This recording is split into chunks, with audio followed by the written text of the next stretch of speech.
My cell phone screen. Welcome to Badger Beer Hour. A week late, but we're still here for August. End of the summer. We have a really interesting and fun show waiting for you. We have Eric Rykal from Modicum Brewing in Eau Claire, Wisconsin, taking over the old K Point Brewing spot. I don't know if you remember that spot. Really nice little nook and cranny kind of brewery tucked in the back there. That nice little store. But I'm having Oh, so we'll have that in about 15 minutes. I just wanted to let y'all know I'm having New Glare is totally naked, which everybody has. If you're a Wisconsin beer fan, I'm sure you've had this before. You understand it. You get it. Old classic. Got it out of the variety pack this year, which y'all should check it out. Of course, but it's New Glare, so I shouldn't have to tell you that. Chris is going to have some news for us. We have some all kinds of events. Oktoberfest is on the horizon. I mean, obviously, it's already in the beer stores, but it's going to be the parties are starting to happen. So without further ado, my bad. And Joel takes us to Janesville, Rock County, a little bit below Madison here where I'm at. So I'm interested. Y'all should be interested in seeing what's going on there. And without further ado, we're going to get to the news.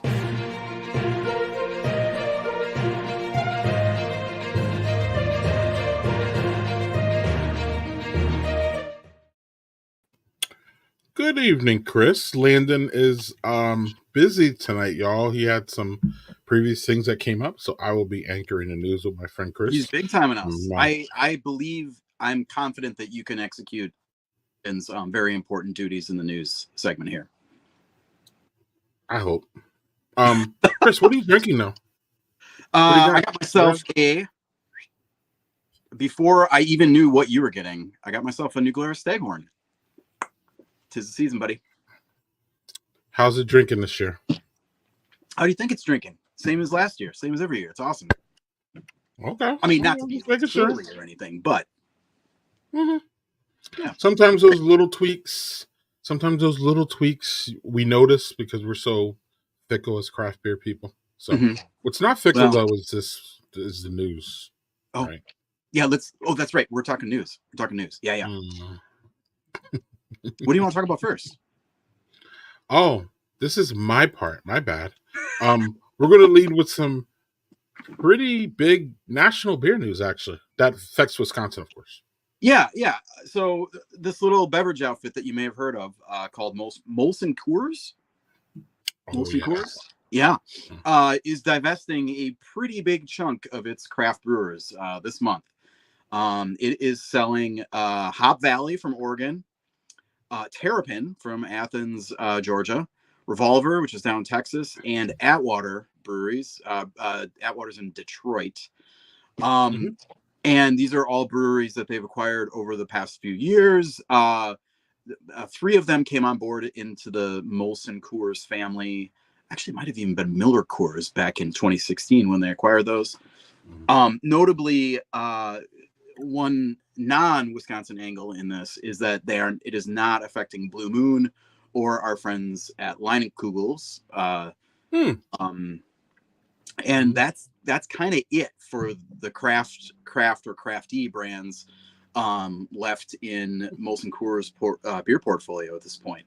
If you scroll through there's a lot of seltzers and canned cocktails and all kinds of various things. Those are the ones that are getting the old heave-ho. And where are they going, Greg? Where are they going? They're going to Tilray, a Canada-based company whose main business is cannabis. Yeah. And but I mean, craft beer, people who follow the craft beer industry know this name because just a year ago they bought out 8 brands, kind of craft brands from Anheuser-Busch. So they are going on, they're kind of like when these big breweries want to unload, when they're done with the craft stuff, they're going to Tilray.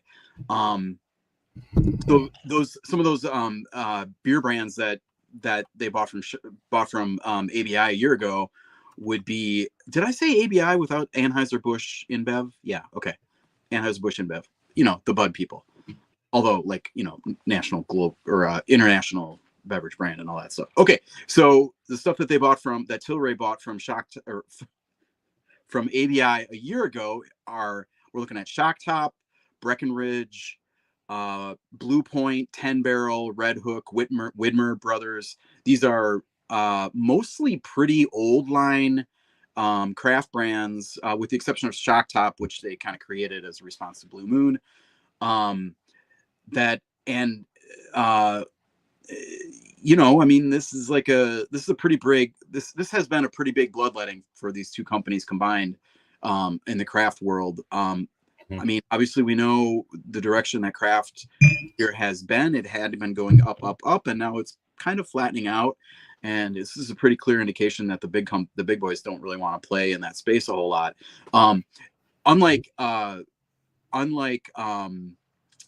Coors, though, ABI still has some pretty significant investment in the sector. They've got stuff like, well, Goose Island is staying there. They've got like the St. Archer brand. Actually, is that the Molson Coors one? What do I got here? Here it is. Elysian, Devil's Backbone, Four Peaks, Golden Road, Carbach, so Wicked Weed. So those are all still within the ABI brand, which is kind of, I think, is kind of relevant to, like, you know, their stance generally. But Tilray has been, I mean, lately they've been buying kind of in bulk, but back in 2020 they bought Sweetwater down in Atlanta, 420 Pale Ale, one of your favorites, Greg, I know. Which, you know, at that time that seemed like, well, that makes sense. You know, you got a weed company buying a craft brewer that's, you know, his brand is kind of built around that. And then they also bought Green Flash and I think the Alpine brand from I guess it was Green Flash at the time. Green Flash had built that big brewery out in Virginia. Big yikes. A few years earlier, and they were on the chopping block, or on the auction block, I guess, for probably pretty pennies on the dollar is what I'm guessing for that. And that was in 2022 that they bought that. So Tilray is now up to, if you include you know, the breweries that they just bought from Molson Coors, they are up there in like number 4 craft brewing, or is it craft or overall brewing companies in the country, according to the Brewers Association. So pretty major player. Obviously these brands are all very, you know, kind of like out there in terms of national standing, mostly because of their previous owners, you know, distribution connections, which is why you got to be wondering, why is this Badger Beer Hour news story? Were you wondering that? I don't know. Yeah, that might be a straw man. You might be totally interested in this no matter where you're from. Okay, but the Terrapin connection is really what makes this a Wisconsin story. Terrapin has been brewed at the 10th Street Brewery in Milwaukee for at least a few years. You remember, I don't know if anybody who lives in Milwaukee and goes to Summerfest all the time remembers when all of a sudden, like, Terrapin was everywhere at Summerfest, at the Bucks Arena, at any of these kind of large venues that are, I don't want to say controlled by the distributors, but, you know, they tend to have rather robust agreements with distributors. In this case, the Beer Capital, which is the Miller Molson Coors distributor in Milwaukee, and they have a lot of pull. So basically, when a venue or a festival or whatever kind of wanted a craft brand available, and they probably didn't really care a whole lot what it was, they would say, well, we want to have some craft beer, and then there'd be Terrapin IPA would basically be what they have there. And so that is going to be an interesting thing to watch, is whether, because Terrapin is still a thing, it will probably still be distributed to Wisconsin, even though it's not going to be made here anymore. So what does that, I imagine that just goes away. Does that mean that Liney's is going to start showing up in those places again? Does that mean that there's going to be more pressure on Liney's to brew kind of some more less shandyish and less lagerish things, and maybe get into the IPA, which is still like half of craft beer. Maybe, I don't know. We'll see. It's going to be an interesting thing to watch how or if Molson Coors really tries to play into the craft segment any further than they are, because this is a pretty clear movement away from it. And I would imagine that they're going to have customers and distributors that still want those kinds of beers from them. So, blah blah blah. This deal is expected to close this month. Maybe close already. Probably not. I don't know. It doesn't seem like it's closed yet. And another closing related thing, AC Golden, which is this little experimental brewing arm of that was based out of the Coors Brewery in Golden, Colorado, is also closing, which is too bad. They had a lot of interesting things kind of came about there, and they had a interesting brewery, or an interesting line of beers called Colorado Native, that focused on locally grown barley and hops and stuff. So that's a little bit of a bummer. One thing, Tilray's been on this brewery buying spree, but in Brewbound they had an interview with the head of Tilray, and it was a pretty candid conversation that was interesting. If you just Google, Molson Coors Tilray, you'll find the Brewbound story. Highly recommend reading it if you're interested in the story. But he suggested that this was definitely a purchase of opportunity, that it's not like they are out there shopping, like, knocking on doors saying at individual craft brewers saying, hey, are you interested in retiring or selling or whatever. This was a purchase of opportunity, which I would guess also means the price is pretty low. I mean, 2016 was, if you look at the arc of valuation of the craft industry, 2016 was probably buying pretty high. So that is that story, Greg. Any questions? I feel like I'm lecturing. Nah, I just find it interesting that especially after when there was this big panic in craft beer about big beer buying all the crafts. Now we see them divesting in it, and the whole thing is just fascinating on some level. I hit up Chris's Twitter. If y'all want to talk more about this, I probably will. This is a very interesting subject, and we could literally probably talk 45 more minutes about it, just because there's so many different dynamics. But yeah. I'm gonna, hit me up on. I would love to talk about this more. It's fascinating. It's a whole bunch of things going on, but yeah, Chris, it's I see there's a new era happening for UW sports, and it's related to beer. Yeah, we got a UW sports story out here in Badger Beer Hour this month. So Friday night's game, Badger game at Camp Randall. Brett, we're here. College football is here already, Greg. It's summer's toast. It's toast. So it's gonna be the first UW football game, I think, ever. I don't think this was like a change that they made. I think they just never had it. Beer sales anywhere in the stadium. Alcohol sales happening, general seating areas. They've had them in like suites and stuff like that, but this is the first one where they're opening up for everybody. And I'm fascinated how this is going to work, what's going to look like. Clearly in the parking lot too, they had the beer. Sorry. What's that? Clearly in the parking lot, they had the beer. Oh yeah. No, I mean, everybody knows everybody's half in the bag or beyond the bag. Well, Chris, real quick before you finish, you got to get before you finish this. Yeah, and it's a little weird for UW, in this state, Wisconsin, for this to be the first game with beer sales. It's just something I double took on this. So keep going, because I was like, wow, really? In this state, this is very wow. But I mean, UW has always been very, they're proper. They want to do the right thing, and sure. I think, but. I mean, it's the money. I think they were the 14th. There's only 2 Big Ten schools out of 16 now that don't allow alcohol sales in their stadiums, and I think they'll keep it. I don't know. I'm just curious, like, from a beer landscape perspective, what it's going to look like, and like, what are the brands that are carried, how expensive it's going to be, stuff like that. And we don't the thing is, this Camp Randall is actually the last of the UW athletics venues to come online with this. The hockey started last year, and so and there, I think this is at, I'm not sure if this is at Kohl Center or LeBon for the women's team, but they had Coors Light, Miller Light, Busch Light, and Bud Light.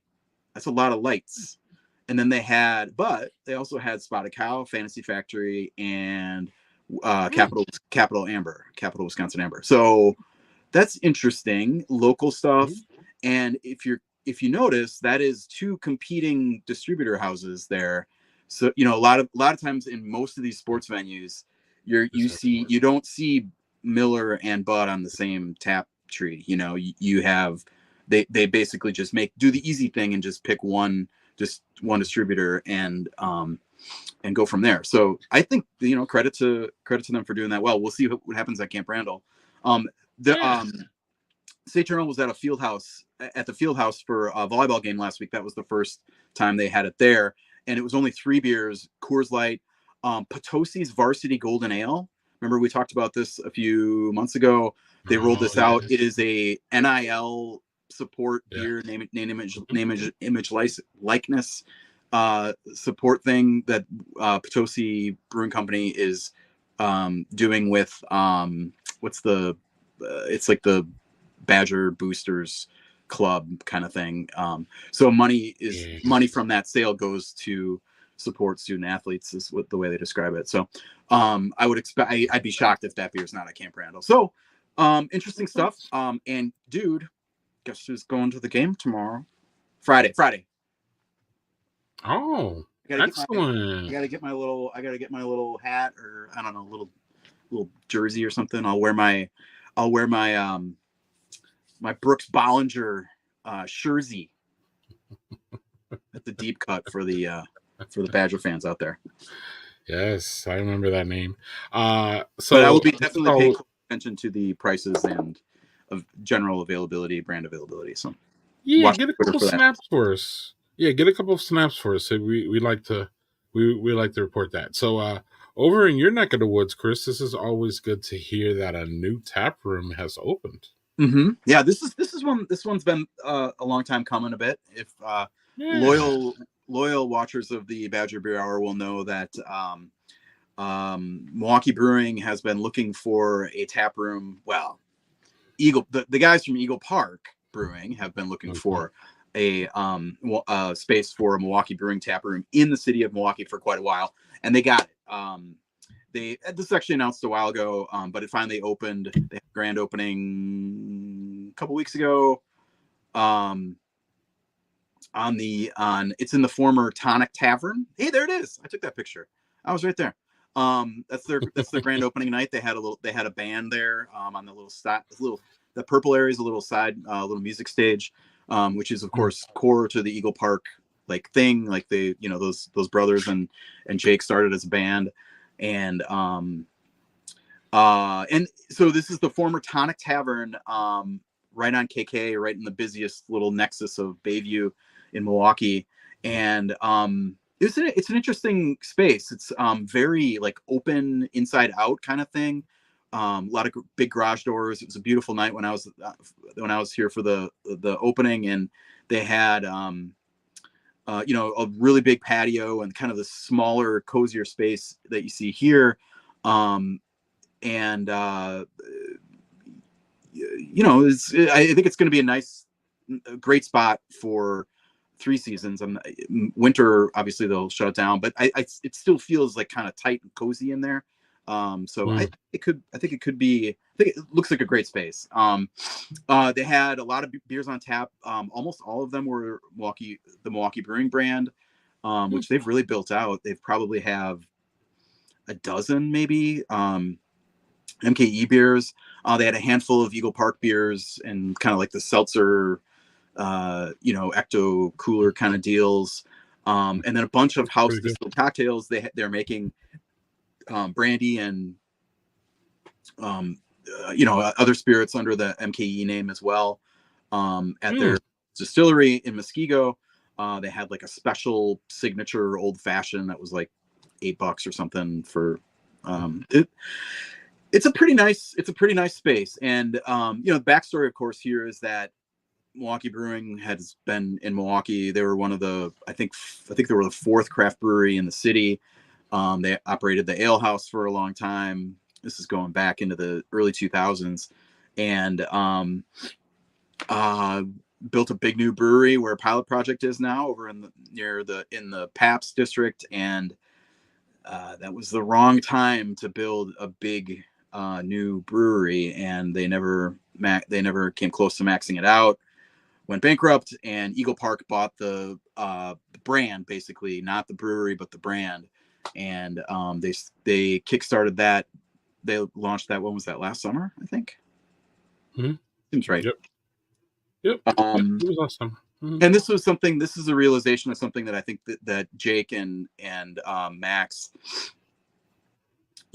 recognized pretty early on, is that it was important to them to have a Milwaukee brewery branded tap room in the city of Milwaukee. So you can't get much more city of Milwaukee than that little corner of Bayview. So very cool. Congrats to those guys. Yes, and we're going to wrap up the news here with a little celebrity sighting. Yeah, dude, this is fun. Yeah, people saw me at the Great Taste. I'm the celebrity. No, it was these guys. It was these guys. What are you talking about? Oh, no, that's not. That's way more. That guy's way more famous than I am. It's Green Day. Well, it's Billy Joe. That's Billy Joe Armstrong, which is a much taller head than I remember him having in that picture.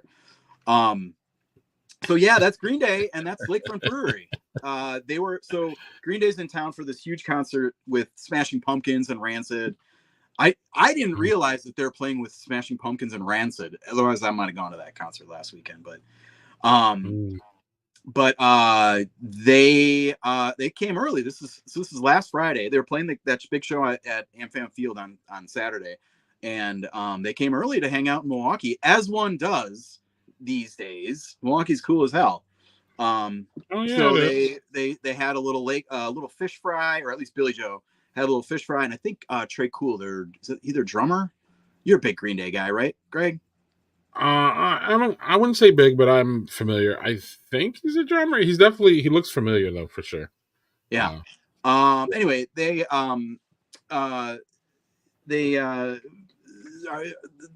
fellow in the blue shirt there is Lakefront guy and friend of show Andy Junk, and he spots Billy Joe Armstrong like eating fish fry as he's leaving for the day, and he had just sent out his little newsletter to media people with all the events that Lakefront's doing over the weekend or over the next week and stuff, and then he like came back, and I'm at the Paragraph Factory just pounding away on my computer, doing my stuff. I wasn't that bad. It was good, but I get the email and I'm like, oh, Andy's email, Lakefront, cool. What are they doing? And then it came back later. He's like, actually, we just spotted Billy Joe Armstrong at the tap room. I'm like, oh shit, that's cool.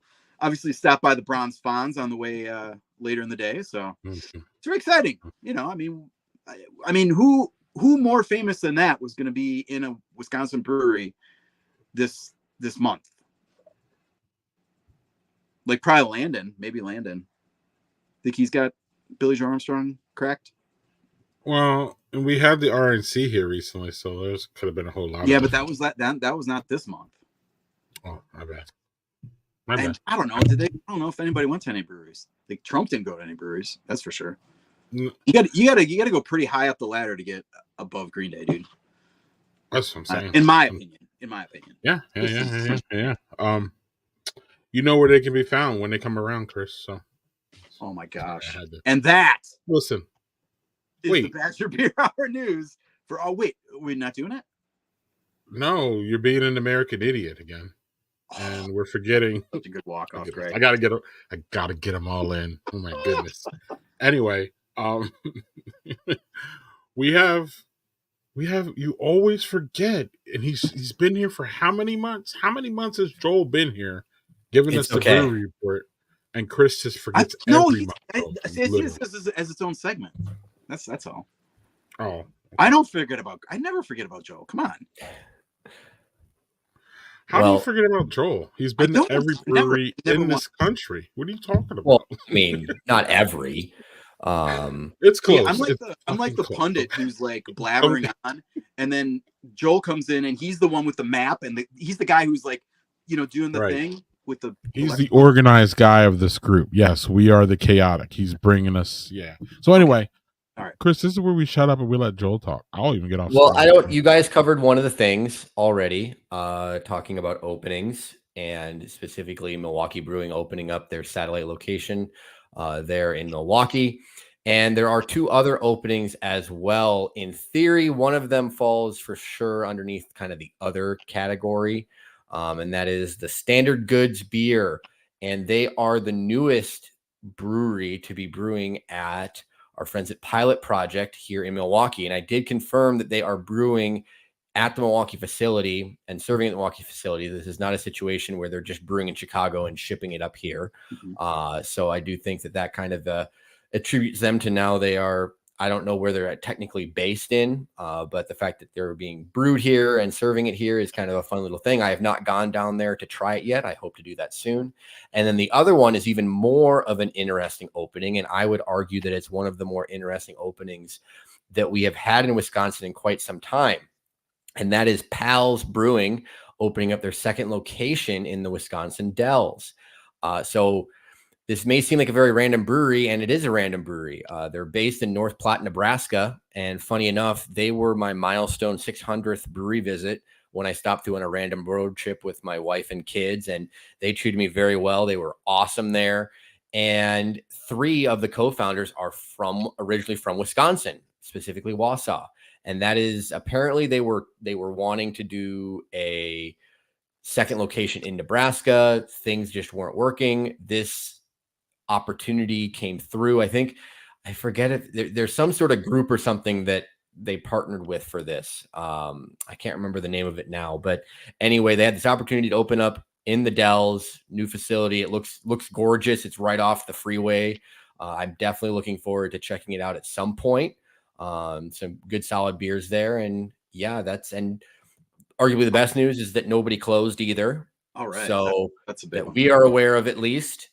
And so that brings, you can see on the screen there, some total numbers. We have the 225 individual breweries. That number did not technically change. And then the 278 overall. Here's the county breakdown, which once again has not really fluctuated much since we started this endeavor of trying to track the number of breweries in each county. And as always, we'll close it off. If you have any information in regards to a opening or closing, in particular in those far-reaching, more rural areas that may have small breweries that only have a Facebook page, if you hear of anything, make sure to send us an email at badgerbeerhour@gmail.com, or you can reach out to any of the four of us on Twitter or the Badger Beer Hour Twitter, Instagram. We always talk about it at the end. You know where to find us if you need to find us. Joel, question about Pals. Yeah. They're brewing at that location? I believe so. They just opened, so I don't know if they are actually brewing. I believe the plan is to brew there. Okay. Because I know that was the question that we weren't really sure about when we talked about that story back in a year ago. Whatever it was. I was trying to see that.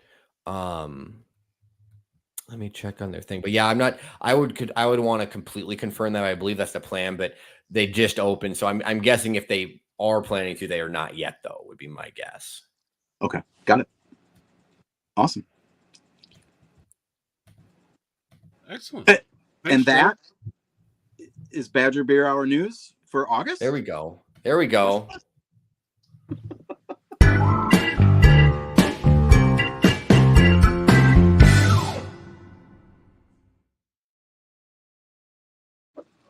Okay.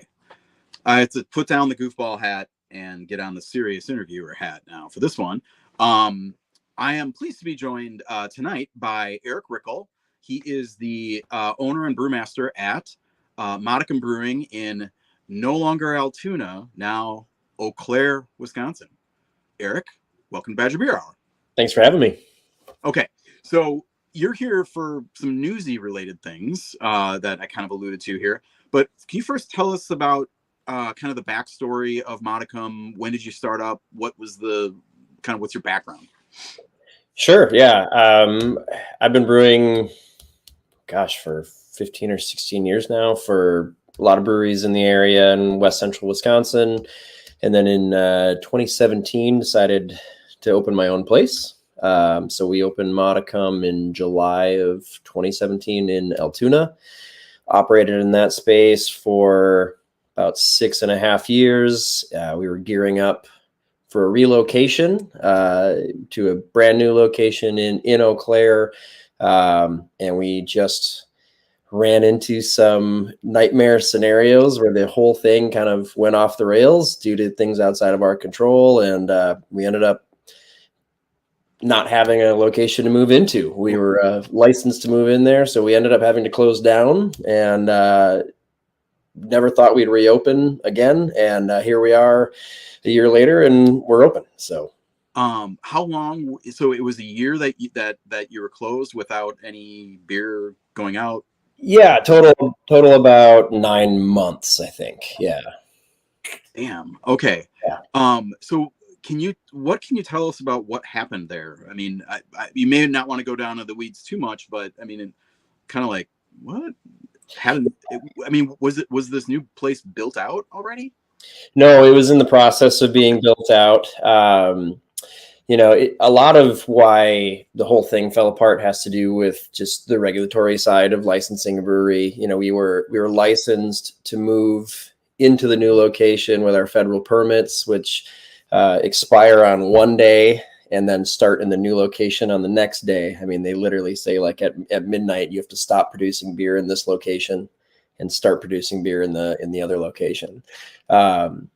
So some things on the construction side and with the owner of the building kind of fell way behind schedule and then ended up falling apart completely. And when that happened, we were kind of stuck in this strange in-between place because of our permitting. We're not a candy store or a shoe store or something. We can't just pick up and move down the street. We're a federally licensed manufacturer of a controlled substance, and that permitting is very difficult to change once it's in place.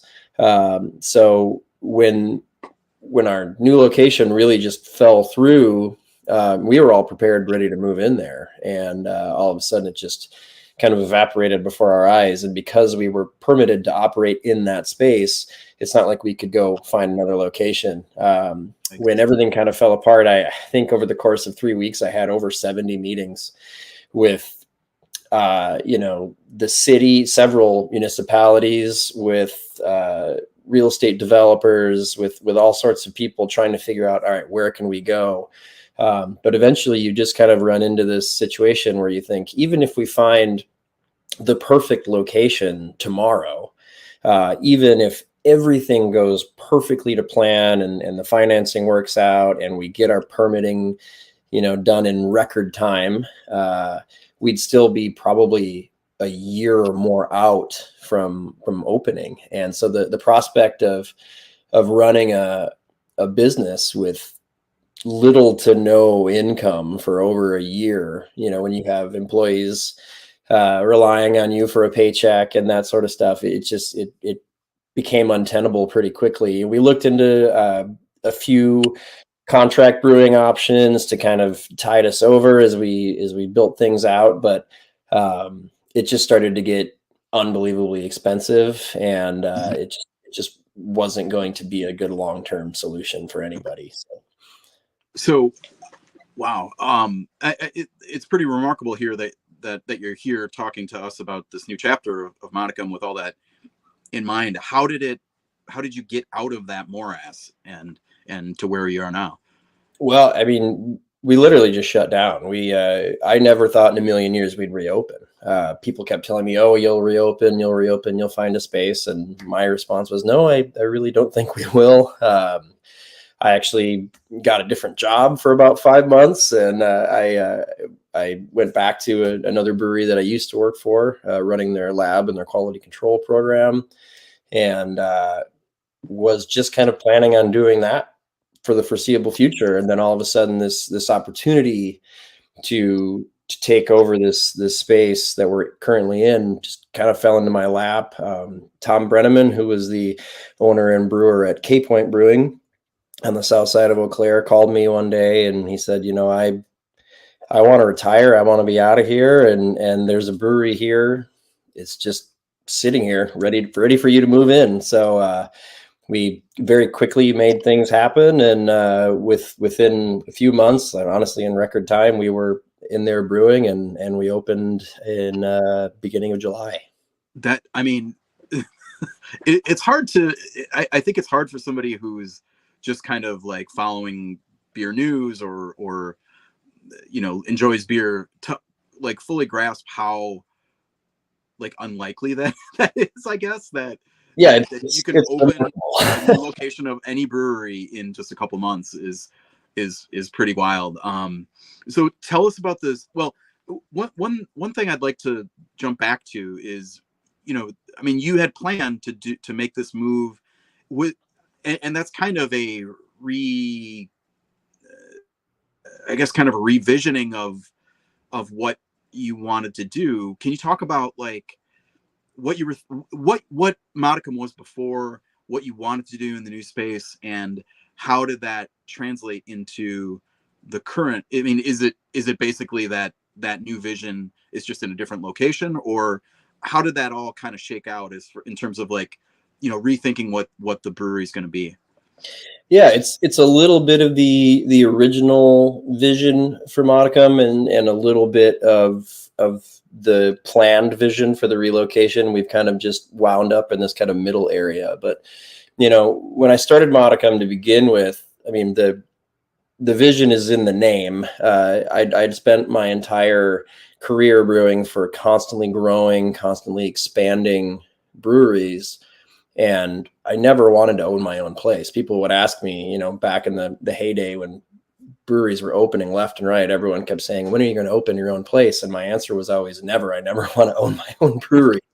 What kind of idiot wants to own their own brewery? Happy being an employee. Yes. Yeah. People pay me to make beer, and that's a dream. But eventually I just realized if I wanted to brew the kinds of beer that I wanted to make, I had to be the guy calling the shots. So, when I opened Modicum, my goal, having seen these constantly growing, expanding breweries, I wanted to stay as far away from that as I could. So our initial goal was really to be a 100% taproom only brewery. We opened with a 5-barrel brew house, and we were cranking out just shy of 500 barrels a year. Before we shut down, and we had really maximized that space. And I had always said I never wanted to grow, I never wanted to expand unless it would make my life or the lives of my employees easier. And so it kind of became pretty apparent that a small expansion was going to be necessary. We were never meeting demand, and we were constantly running out of beer, and we just outgrew the space. So we knew we needed to expand our production footprint a little bit. We also really wanted to improve the experience in the tap room. Our original location was a great spot to get started, but it was just that it was a very startup friendly space with not a lot of potential for improvement. And when you're a taproom focused brewery, the experience of your customers is by far the biggest thing we need to work on. So we had planned this kind of newer space with better outdoor seating, more production capacity, just an increased square footage in the tap room. We're going to have access to food. We are actually partnering with some friends of ours who own an amazing pizza place here in Eau Claire. And they sadly kind of got put in the same boat we were, and they had to shut down for a short while as well. Now they're finally reopening a new location for themselves. I'm very happy everything worked out for them as well. But now we've kind of ended up in this new space where our production capacity is slightly larger than it was. I wouldn't say it's a huge improvement, maybe more of a lateral move, with maybe a possibility down the road for expanding that. But our tap room experience is much improved. Our outdoor seating is much improved. We now have access to a kitchen with a full menu of food. So all of those things have kind of come to fruition, even though production-wise it was maybe more of a lateral step. But I'm actually okay with that. Again, the goal like I said, it's in the name. The goal was always to stay as small as possible while still being financially feasible. So I think we've hit that sweet spot. What can you talk a little bit about, like, what specifically kind of informed that philosophy? I mean, you mentioned a couple times seeing that growth, and like, I think, like, you know, a lot of people on the outside, I think, envision growth as good, and that's like kind of the point of a business. For many people, this is a very different kind of approach. How did you get to that goal? Yeah, I don't know. I think that's just, I'm a brewer. I'm not a businessman. I've always said our brewery has succeeded despite my every attempt to drive it into the ground. And I actually did succeed in doing that once, so that's good. Yeah, to me, it's just about focusing on what we're good at. And I think for us, we really wanted to declare what it is we do and do that well and not focus on doing anything else. I have this kind of hatred for this very American business idea that you have to appeal to everybody all the time. And if you're not appealing to everybody all the time, you are missing out on sales, and therefore you have failed as a business. For me, I'd much rather give my money and time to business endeavors or artistic endeavors, or however you want to see that really just focus on doing a handful of things very, very well. And so for us, that was always, setting a very small list of goals for the business. Growth was never one of them. It was always, make the best possible beer we can make, provide a good experience for our customers who come to visit us, and then be an active member in our community and pay, a good living wage and take care of our employees and make sure everybody's, able to live their life the way they want to, and enjoy their job and have a life outside of work. And all of those things are very important to us. And those are the things we focus on. Sales and distribution are not part of that equation for us. If we can pay a good living wage and have a positive impact in the world and do what it is we love to do, to me, that's everything we need to focus on. That's pretty awesome. I know Landon is a big fan of Modicum, and I'm starting to kind of understand why. But I also, one other thing that I should ask about is your beer like your approach to beer is something that my understanding is right in the wheelhouse of our interests here on Badger Beer Hour. Can you talk about the kind of beers that you make and where your kind of tastes lie stylistically? Yeah, I would say my personal tastes definitely lie more with classic styles. I came up in an earlier era of craft beer where pale ale was king, and that was about Ambers, baby. Yeah, amber lagers and pale ales. Yep. That's definitely where my interests lie. I definitely prefer more understated beers. I've never really been a fan of what I would consider more gimmicky things. I always say that to me a world-class beer is greater than the sum of its parts. And when you throw a ton of a fruit or an adjunct or something into a beer, that beer is no longer greater than the sum of its parts. If your beer tastes like chocolate because you put a ton of chocolate in it, then that to me is not interesting. But if you can make a beer that has no chocolate in it that tastes really chocolatey, then that's cool, or whatever the flavor is. Mm-hmm. So I tend to stick with the four basic ingredients. We don't do a lot of heavily adjuncted things. We don't do a lot of high gravity things. I like to drink beer, and I like to drink it in quantity. So most of the stuff we do is pretty standard strength, 12 Plato beers, or a little above or a little below that. It's not hip trendy beer. Well, lagers are kind of coming around a little bit now, so that's great. But we brew a lot of lager. We brew a lot of pale ale. Honestly, those are the two styles of beer that I like to drink the most. I love a good pale lager, and I love a really nice balanced American pale ale. So we brew a lot of that. But for me, it's just about providing complexity, and everybody says balance and drinkability, but I mean those are important. But I like a subtly nuanced, complex beer that is just made from the basic core ingredients. I think that's much more interesting when you can get complexity and notes out of malt and hops and yeast that maybe most people don't know are possible. That's always really fun to me. Yeah, that's great. I do want to ask one question. I believe we've talked about this on Badger Beer Hour quite a bit.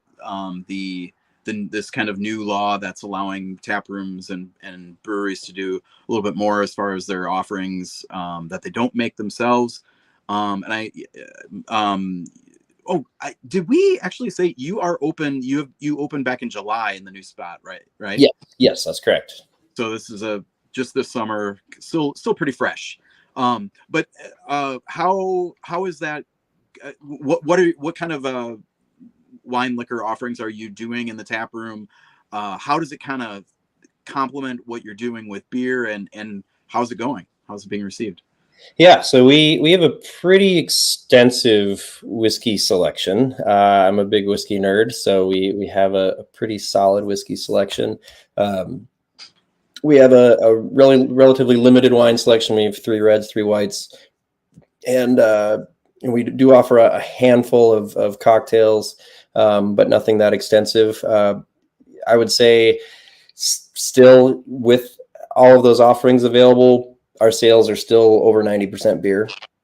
But it is really nice to have the option. You know, if a group of people comes in and not all of them are beer drinkers, you know, at our old location where we only had beer, they'd stick around for one and then they'd take off. So now we're seeing more retention, just in terms of you know, hourly over the course of a night, but also people coming back. If people know that they can get a glass of wine or get a cocktail or whatever while their friends drink the beer, then they're more likely to come back. And obviously, as a tap room only business model, our repeat customers are our bread and butter. Our regulars are the only reason we're here, and this allows us to reach to a new group of regulars. It's been a blessing, I think.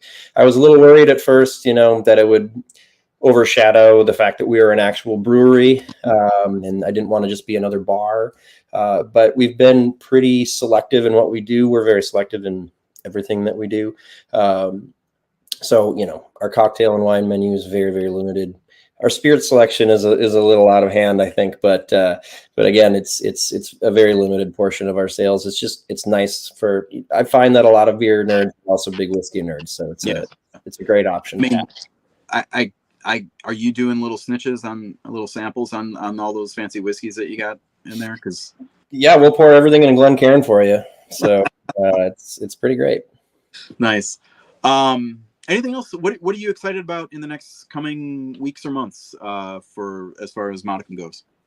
Well, I'm excited about getting our feet back under us. Since our opening, we've just been insanely busy. We're constantly running out of beer. So the right problem to have, at least. Great problem to have, but it's still a problem, and we need to remedy that pretty quick. So I'm excited about getting the production schedule more kind of tuned in. You know, we had 7 years of experience at the old place, so we kind of thought we knew what the trends would look like, and we're finding that in the new space we're just much busier. Part of that is just people glad we're back, but part of it too is I think our new location is just so much better, and we're in a much better locale, more easily accessible. So we're just busier in general, and we're trying to figure out how to keep production on pace with all that sort of stuff. And I'm excited about getting that underneath us. We're releasing our Oktoberfest beer in a couple of weeks, which always one of my favorite days of the year. Good excuse to bust out the lederhosen. When you own an expensive pair of lederhosen, you have to find as many excuses to wear them as possible. So you have 3 Oktoberfest parties this year. Yeah. We have them for a week long. I mean, you know, if you're maxed out on the beer stuff, maybe start pushing those whiskeys a little bit more.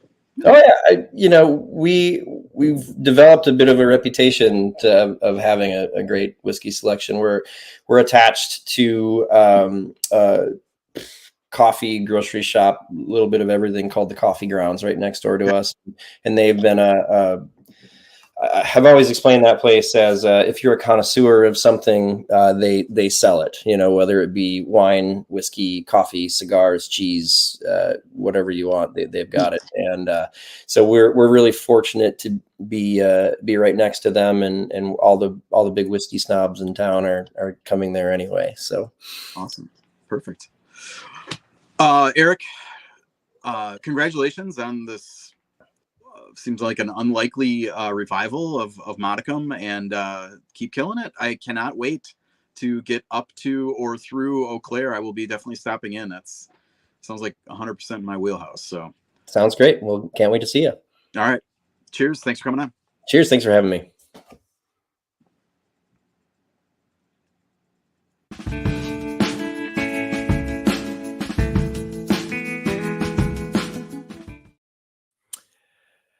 Hey everyone, Joel Geyer here, and we are back for another rendition of Badger Beer Travels. And this month we are going down to Rock County, which is in the south central part of the state. We are going to be hitting up several breweries here, some new, some a little more established. But first, just a little bit of background on Rock County. Again, they're in the very, very southern edge of Wisconsin, got about 160,000 people total. Janesville is the county seat and the largest city. Beloit is kind of the other major city in the county. It's named for the Rock River. You're looking at, the distance from Madison, you're less than an hour from the state capital. Further up north, you're looking closer to 2.5, 3 hours if you're all the way up more towards Green Bay area. But pretty convenient for people, in kind of the Madison and Milwaukee area to hit up some breweries. And we are going to kind of get the lay of the land as we always do first. We will be stopping in at 5 breweries. We have G5 and Cheesehead Brewing in Beloit. We have Gray Brewing and Rock County Brewing in Janesville, and then Good Works Brewing in Milton. So first up, we will go to G5 Brewing, who is one of the semi-new-ish ones, although at this point they're 5 years old. So I just remember when they opened, so I guess that's why it makes it seem like they haven't been around that long. They are located kind of on the far northeast side of Beloit, opened up in 2019. Very much a modern brew pub. When you go there, it's a new build, the large open space, long cement bar, just has that very clean-cut, modern feel on the inside. They have a smaller second level that can be used for events. They have a very large food menu. I stopped through and looked at it. I myself did not need to eat, but they had, soups, salads, burgers, pasta, salmon, pizzas. If you're hungry, you're going to find something there that you want to eat pretty much. They actually did win in 2022. They won the best IPA at the Wisconsin IPA Fest here at Third Space in Milwaukee. So I want to say it was the Anonymous Caller Imperial IPA was the award winner, I believe. The name, if you're curious about the name, the G5 name, they're owned by the Gunderson family, and there's 5 of them. Pretty straightforward. Nothing too fancy about that. But I really enjoyed my visit here. Went there just a couple months ago. Hindenburg in a lightning storm, their Kolsch. They also make a really good Pilsner. Again, I mentioned the Anonymous Caller Imperial IPA. That was my personal favorite. And typically, I wouldn't say an Imperial IPA would be my top pick. So definitely very good. But they also do some more fun stuff too. It's not just the 2 style things. A strawberry shortcake Berliner Weiss. They had some other fun sours and everything else. Some good stouts. So very wide selection, both in terms of food and beer there at G5. Definitely worthy of a stop. The other place in Beloit is downtown Beloit, Cheesehead Brewing. If you couldn't guess by the name, there's a very strong Green Bay Packers theme here. And my son's name is Lambo, so there's no hiding where my allegiances lie. So getting to have a Cheesehead flight board poured out of Cheesehead tap handles was a very fun thing. They also opened in 2019. And if you're hungry, they also smoke their own barbecue, including, doing sandwiches and pizzas as well. So they actually have kind of a 2 storefront kind of type deal going on downtown there. One is a pretty traditional laid back bar area. And then the other side is where kind of the food kitchen is set up, as well as the brewing equipment, some additional seating. So some of their flagships include the Lambo Leapin' Lager, the Cherry Alvarez, a cherry chocolate porter, vanilla cream ale, grapefruit hazy IPA. They don't have quite as wide of a selection as some of the others, but certainly, enough there to go on and check out and try. And then we head north now to Janesville and stopping in at Rock County Brewing Company. They have been around since 2017. They're located in the historic Carriage Works building right downtown. And they are also similarly, they have two kind of separate rooms with lots of seating, pinball machines. You can tell it's kind of an older building with some of the exposed brick. Cool little space. They've got an outdoor area kind of off to the side of the building. As is the case with many breweries, they like to have a weekly event. And in their case, they host a trivia night every Thursday. Talking with some people there, it seems like that's a pretty big draw. And they are definitely on the more traditional side of things when it comes to beer. And not just talking about the styles, but they aren't adding, any extra little frou-frou stuff on the names. You go there and you're ordering the beer that you're going to get, Kolsch, Hefeweizen, English dark mild, brown ale, Schwarzbier. I did notice they did have a salty peach sour, but for the most part, a lot of traditional European style beers, pretty much made to style, nothing fancy about that, which I think is a really good thing to see more breweries doing that kind of stuff. I'm guessing that they've pretty much stuck with that since they've been open. So nice little brewery there in downtown Janesville. And then the other brewery in Janesville is Gray Brewing Company. Now, I did not visit there because it is production only. I believe at one point they did have a tap room and tours and that kind of stuff, but they are currently only production. They were actually originally founded back in 1856 and moved to the current location in 1959 and currently operated by the fifth generation, currently Robert, or known as Fred, apparently, Gray II. So this is a very long established company. They also make a lot of sodas, and at certain times, I'm guessing you can guess what certain times, they made exclusively sodas. So root beer, grape soda, strawberry, orange cream, they make a variety of sodas along with their beers. Some of their beers that they make, they don't have a huge swath of available beers according to their site, but they have an Irish red ale called the Busted Knuckle. They make an oatmeal stout, an Oktoberfest, an IPA, a Radler. So, few different options. And again, similar to, the brewery here and around the Milwaukee area, Sprecher, they also make a lot of different sodas. So, another option that they have there.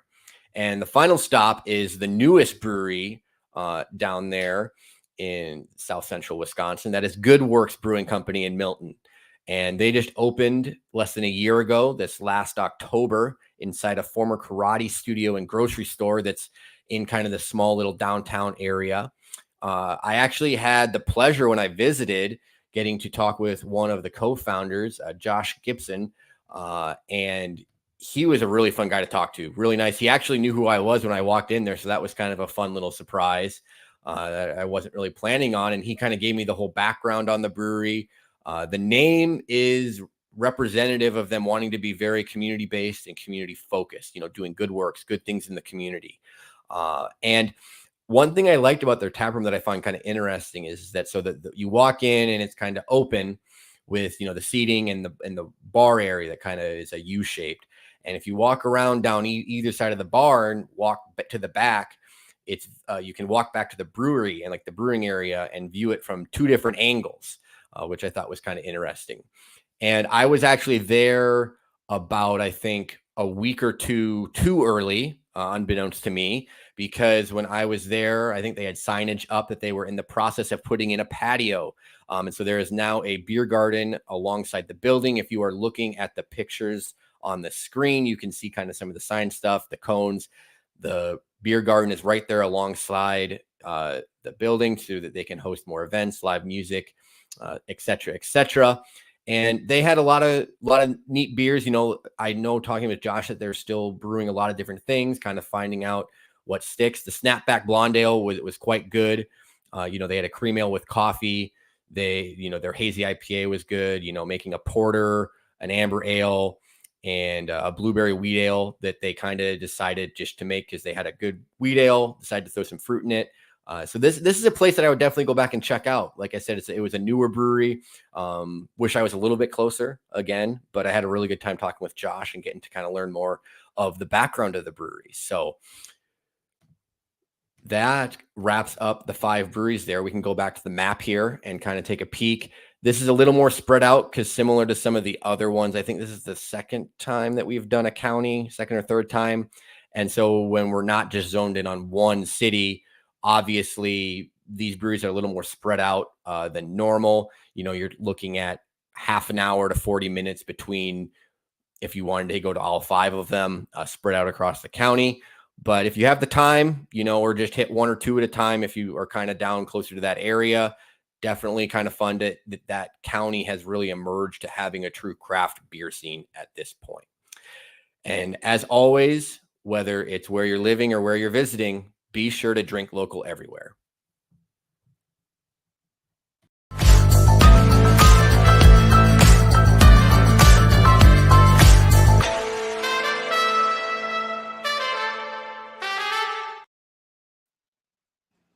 Hey, Chris. Hi, Welcome to Greg. paradise. I'm still on my Green Day tip, but no one's getting it. But whatever. We'll have to get through we got a lot of events, so we'll have to get through them quickly. First and foremost, Chris, I don't know if you've ever been to this one, but I have, and it's a fun one. It's the Thirsty Troll Beer Fest here out now. Wait, hold on, Greg. I got one before that. We're going chronological? I don't know what we're doing. Let's go chronological. Let me jump you. Because I got one that's this Friday. It's at Broken Bat here in Milwaukee.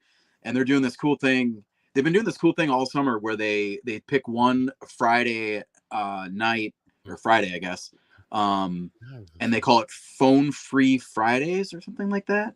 And basically if you agree to like take your phone and like put it in like behind the bar, they will give you a free beer and you get access to like darts and pool and all that stuff for free, like games and stuff.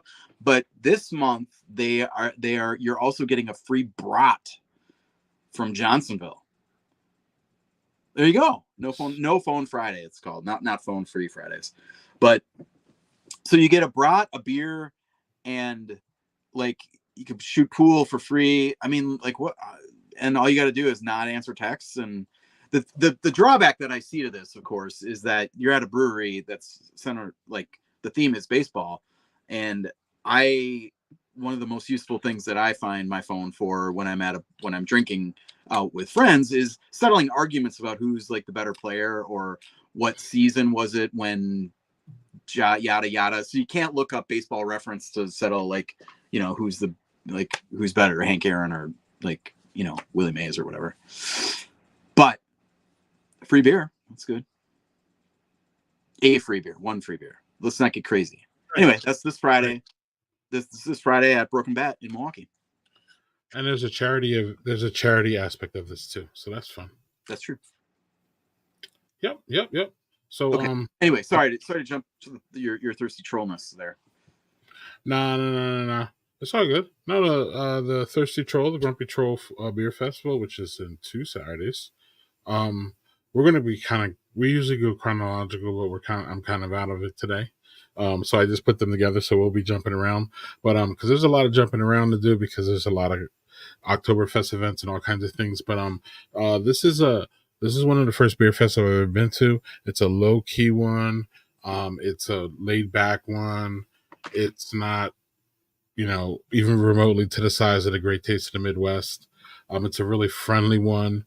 I'm not sure about the location now, Tyrol Basin. I mean, I know where it is and I know what it is, but it would be interesting to see how that's incorporated. But probably nice views and everything. So, yeah, there's that. Anything to add to that one, Chris?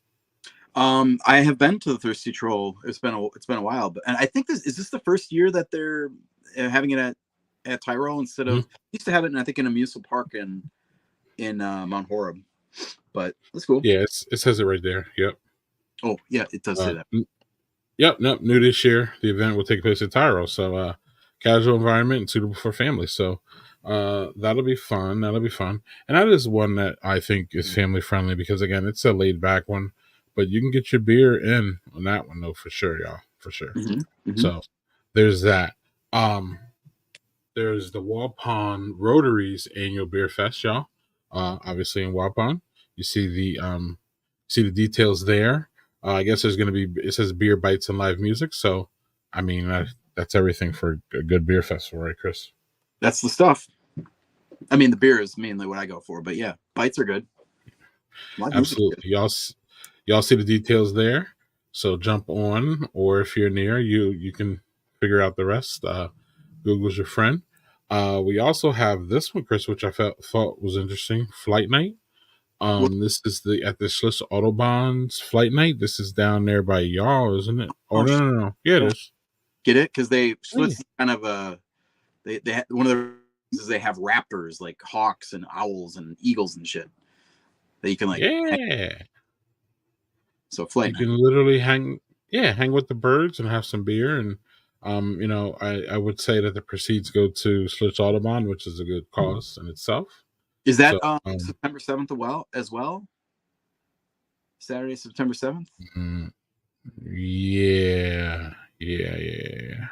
I'm pretty sure. Because we got a big one on Saturday, also in Milwaukee, the Milwaukee area, as that one is. Pilot Project Fest. Or Pilot. Yes. It's called Pilot Fest, right? Pilot Project Fest. Project Fest. They're having a big festival at Pilot Project with, what is it, 30 breweries or something? Maybe not quite that many. It says 25 here. 25 plus and distilleries and so their brands. A bunch of the brands from Pilot Project, but a lot of Milwaukee area breweries as well.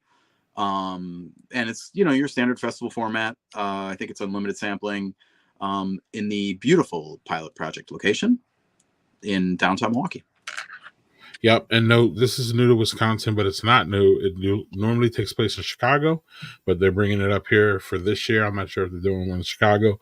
Y'all Chicago people got to check that. But and I will say, this is an event where you can see the Beer Baron. So if you go to Pilot Project Fest and you see me, say hi. Yeah. And I'm about 90% too, Chris. So yeah, I'll see you there. That's my guy. That'll be great. Yeah, that's September 7th. So we have this one too, which is September 7th. Chris and I always joke that everything happens on the same day. So especially in the summer, literally everything happens on the same weekend. This is another big one though. This is at a farm though. This is at Clearwater Farm. So while Pilot Project is probably in the city, this is out in the farm. I'm sorry, Chris. Would you say this is in? That's out around Onalaska, western Wisconsin. Yeah, Onalaska. Yes, so that's north of La Crosse, if I'm correct. Yep. So this is for.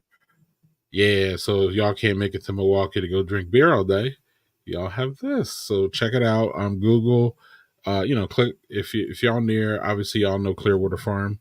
And y'all should be able to find those details. But we wanted to accent it to here to make sure people know. 4 to 8 on Friday, $50.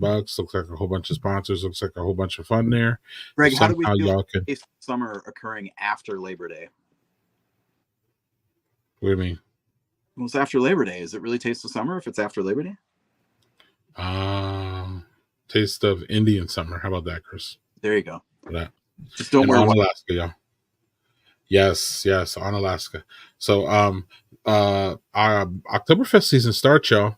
Yeah. And one of the biggest places and best places to experience Oktoberfest year round is the Bavarian Beer House. We love that place. I love it. I know Chris loves it. But they have a whole schedule, y'all. You see the schedule here with the bands. It's just probably going to be rocking all the way through September. So y'all check those listings there. You see the bands. Y'all know what goes on if y'all been there. It's just, Bavarian style beer house featuring really great beer, nice German beers, nice parking lot. Nice. I just love the whole place, actually, Chris.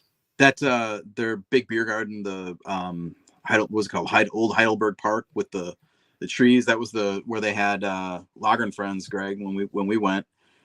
Just a great spot. Good for drinking beer. Good spot for drinking beer outside in Wisconsin in September. Oh yeah. Good German food too, as Joel wanted to point out. So man, we couldn't fit all the Oktoberfest events in, so this is a little bit of a list that we got. I would say, y'all, I would say that everybody has to check your local brewery listings for when their Oktoberfest comes out and what kind of celebrating they're doing.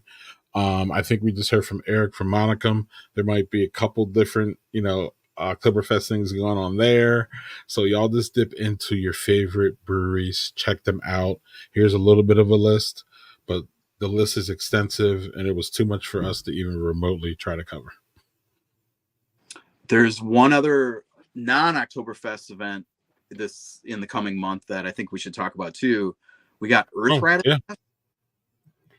This is one of our favorite breweries. We have not had anybody from Earth Rider on the show yet. We gotta remedy that maybe in the coming months here. And I've never been there either, so I gotta remedy that too. It is the Jan corner of the state, I mean, Superior is not exactly in the middle of everything, but it's their 6th anniversary, which shocks me that they've only been around for 6 years. But they've got 6 bands performing. They got new beer releases, fire spinners, aerials. We got aerial silk dancing. You ever seen that, Greg? With where they like climb and spin and stuff. It's amazing. Food trucks, all kinds of stuff. That's at Earth Rider in Superior on September 14th. It is an all-day deal starting around noon and wrapping up in the evening. So lots of good stuff. And the beer is going to be awesome. That is a good brewery for session, like a long outing at a big beer event. A lot of good beers there. Yeah. All right, Chris. And I'll let you. I think the last thing I have, or one of the last things I have here, I'll let you talk about this one. What do we have? I don't even know what we've got coming up this weekend. This is we have every week Milmag puts out a calendar of all the beer events that are happening around the town on at breweries or beer adjacent things. So you can always go to MilwaukeeMag.com and check that out. I think that posts every Tuesday. By Wednesday. Tuesday.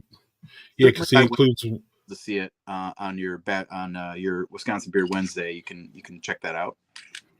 Yeah, and there's events tonight. I'm pretty sure Maggie was out. Maggie might have been out there with Revolution and their Oktoberfest tonight. So I purposely didn't put it there, Chris, because I want everybody in Milwaukee area to know that this goes on and to go and find it yourself at Milwaukee Mag.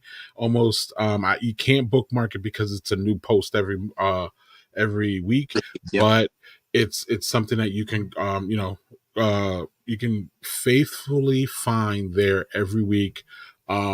So to me, if I lived in Milwaukee, I would be up on this to find out everything on this list, from tastings to, the big events. And then they also give you a little heads up at the bottom, or y'all give us a little heads up at the bottom about things coming.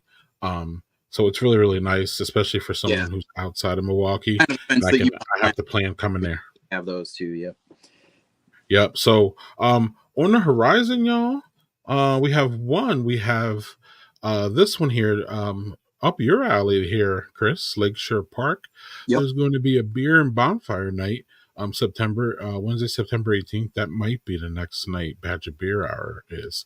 But regardless, y'all can take a canoe out, and there's going to be beer apparently, and there's going to be a bonfire.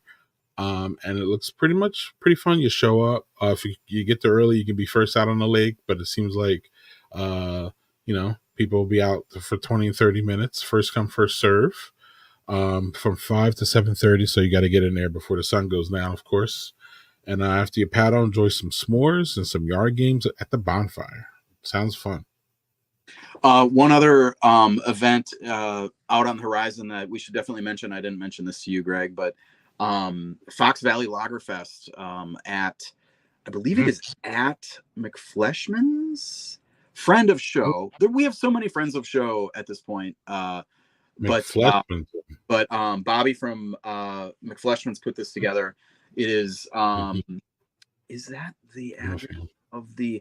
It's it's kind of like an Oktoberfest, but it's lager. It's a little bit broader.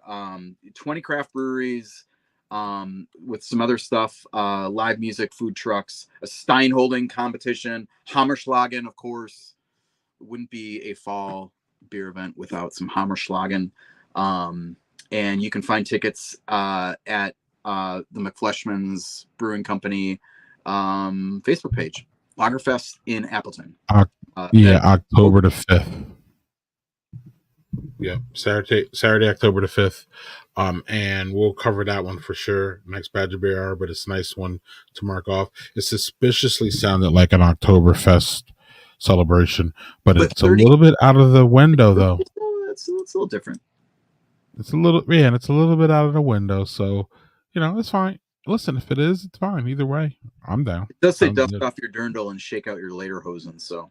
Yeah, so you don't, I think. It's fine now. It's fine. Either way, I'll show up. Do you have a dirndl? You get that? No.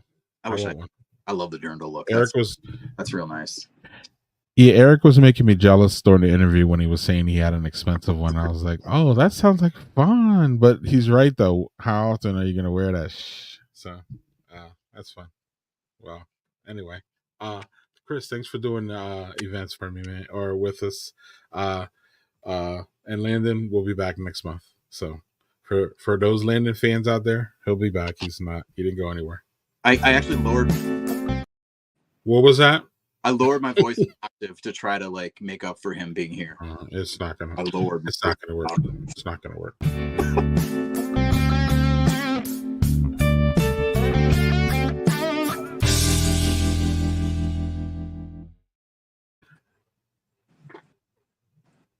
What's up?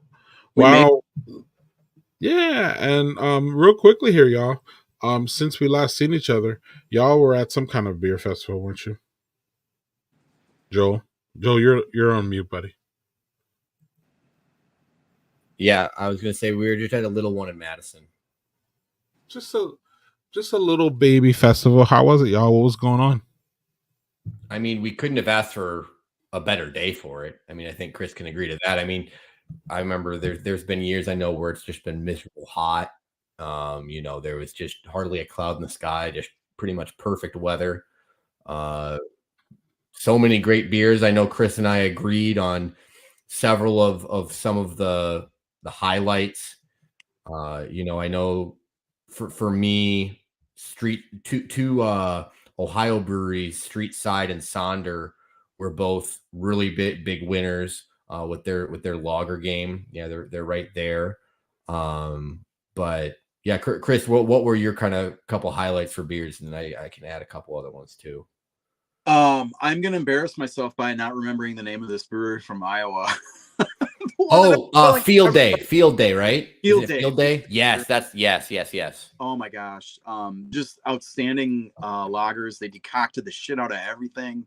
I think they're North Liberty. I think they're in North Liberty, which is near Iowa City, I believe. Yeah. And just dynamite, clean, pure. They were doing the milk pours of a couple of their Czech style beers that were just wonderful.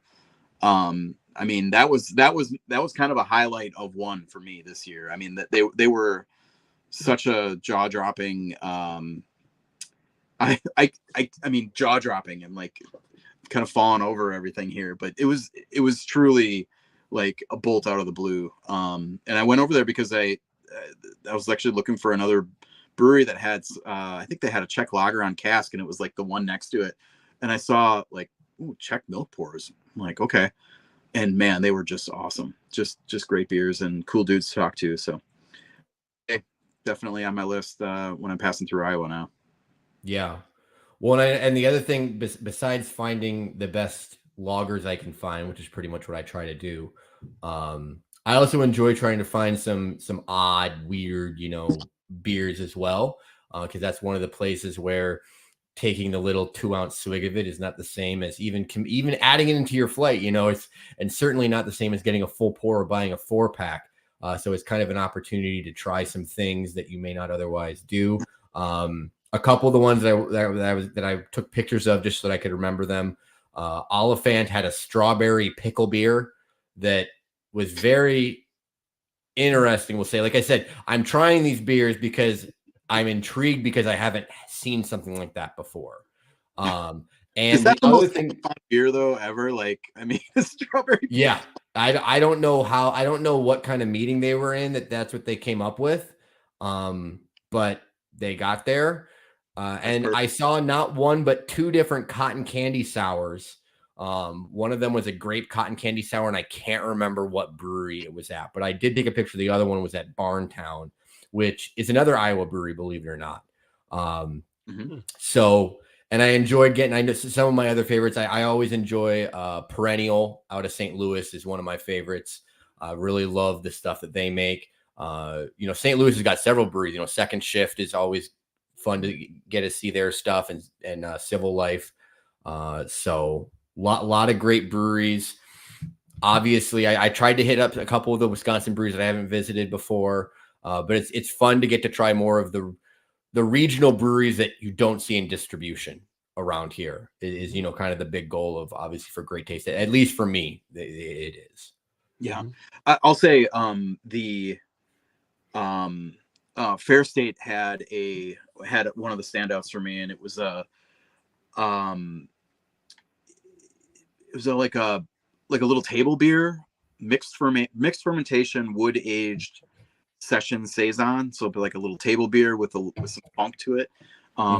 It's a kind of a profile very similar to something that Venture here in Milwaukee did a few years ago called Tiny Boss, and I just love that little profile. It's like such a little tiny beer. It's perfect for the festival. Late in the day, you're feeling all those little beers, and all the alcohol starting to add up, and it was just a great, cutting through all that palate fatigue and without hitting you over the head with it. And dude, I gotta say, I was with my colleague Barry Adams, who went to his first Great Taste colleague at the State Journal. He covers the beer industry from the business side for the State Journal, and we were hanging out for a while, and we stopped over at Delta, and Will was there and he was pouring whatever, and Barry goes, "Oh, that orange soda," and I'm like, "Bro, what?" I'm like, "Okay," and he gave me a sip of it. It was awesome. I am a soda idiot. I love soda, American idiot, in fact. But I mean, it had that like creamy dreamsicle orange profile, super sweet. I mean, maybe it was just like, like there are festival beer pours that are like, yes, I had 2 ounces of that, and that is perfect, and I don't want any more of it. And it kind of had a little bit of that, but because it was so sweet. But man, it was so good. So yeah, and you had a boba tea beer too, or something, didn't you? I kind of didn't have it, but that's right. Somebody else got it though that we were with. Cunin from Michigan. They're one of kind of the OG Midwestern breweries. They have one of their kind of, I don't know if it's flagship, but it's always at the Great Taste, and it's always a good choice. Their double rice IPA, Drippa, they call it. So they did a version. They took that and then like distilled it, which I don't know if that's like totally legal or whatever, but they basically made a sake out of it. I guess sake is fermented though, so it's like a yeast. I don't know. Whatever. They took their Drippa and sake'd it up, and then and that's like crazy enough. But then they boba'd it with like the little balls and the short little straws, and they did some fruit additions to it, like passion fruit and I forget what the other one was, but it was crazy. And you're walking around in your little tasting glass with like these little like those balls in it. It was pretty cool. I mean, that what a perfect Great Taste thing is. I mean, like that is, I mean, just getting wild. And I'll say one other thing about the Great Taste this year, and it's kind of weather adjacent, but we always talk about, we interview frequently the Great Taste organizers and have them talk about the taste. But this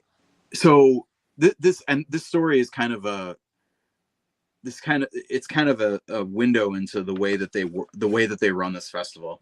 So they knew it was not going to be as hot as usual, and apparently when you have 6,000 people or 8,000 people or whatever it is in the park, and they're not sweating as much, they pee more because you're holding in you're holding in moisture that you would otherwise be sweating out.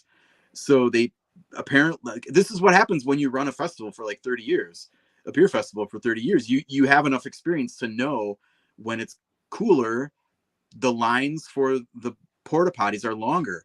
So they took action on this when they saw the forecast and saw that it was going to be 72 degrees instead of 85 like it usually is. They ordered a bunch of extra porta potties. And think about what, like, all of what that means. Like, they knew enough to they knew it, first of all. Then that's experience. And then they wanted to act on it. They said, that's not acceptable. We want to have a great guest experience. And that means not waiting in line for a porta potty for more than 30 seconds or 2 minutes, or I don't know. But like, I mean, that's just how it is there, which is crazy because there's so many people. And then being able to pull that off and having a vendor that can say, yeah, I can get you a dozen more porta potties like in 2 days. I mean, it's hats off to MHTG. I mean, when I heard that story, I was like, what? It's great. It's a great festival. Let's go next year. Shall we? Shout out to the MTHG. Yes. My club, proud of them. They always put on a good show. They always do good. They're very calculated and smart about how they do it. And they're just great. Love them. So that sounds like fun, y'all. Barrel Flow was amazing. One of the best brewers there will be at Pilot Project, which is Funky Town. Chris, so we'll be able to have them, but we've had them before, and you've met them before, and they're excellent fellas, so that'll be fun.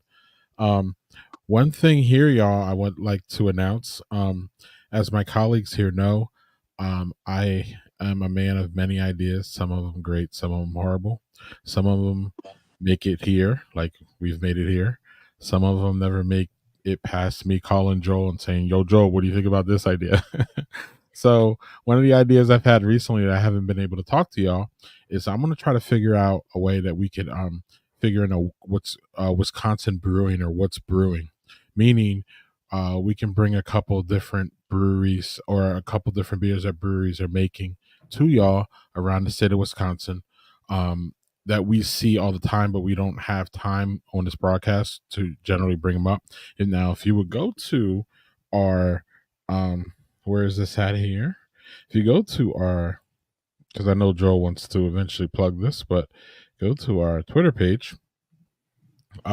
You'll see that Joel and I do a lot of retweeting of different beers that are being made, special beers, charity beers. There's a lot of charity beers being made that don't necessarily fit into the news and don't necessarily fit anywhere. But I'm going to try to work with the fellas here to either make our own segment, or maybe we can cram it in at the end of the news. Just some special beers that are being brewed that maybe people should know about, because sometimes these brews are being literally brewed right under our noses. And sometimes we just don't have an idea because there's just so many breweries and so many things going on, especially in the summer when there's 4 and 5 and 6 things happening. And you're going on vacation, and Joel's going to Alaska, and Chris is up in Green Bay, and it's just like we're all over the place. So we're going to have a What's Brewing section for y'all coming soon. So I wanted to announce that. And after that, unless y'all are Joel is going to have a big announcement coming soon, but I don't think he's ready. And Chris is always doing something as the Beer Baron and Milwaukee Magazine. Oh, one thing I'll plug real quick. I'm going to be sharing a panel of speakers at Cap Times Idea Fest in Madison in September 16th.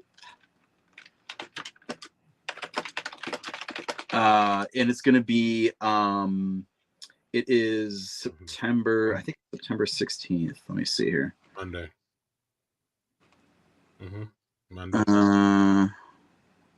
Monday, September 16th. Schedule. But if you go to captimesideafest.com, I'm not sure it's actually been announced yet what day it is. But you can coming up soon. Oh, here it is. Find tickets. But it's a whole week of discussions and like intellectual ideas, and we're having it. I think it's at the High Noon. I should shut my mouth.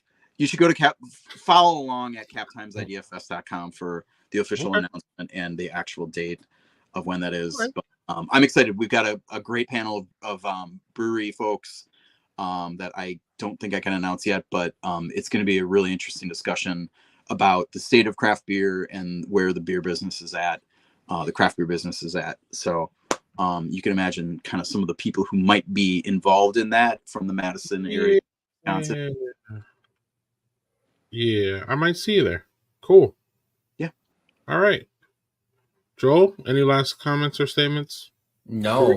Your about hour and a half. Yeah, no, I know. That's why we'll catch. I'll have more stuff going on. I know I've been talking with both you guys behind the scenes about book stuff going on, and things are moving along quickly now, and hopefully I'm thinking next month I have a cover, and I'll probably share that soon, and then next month I'm sure I'll have a lot more to share, and we can start hopefully planning out. I've already got 4 breweries on the agenda to host events for after the book's released. Awesome. So I'm sure there will be a lot more once I actually start reaching out. I haven't even been reaching out to breweries.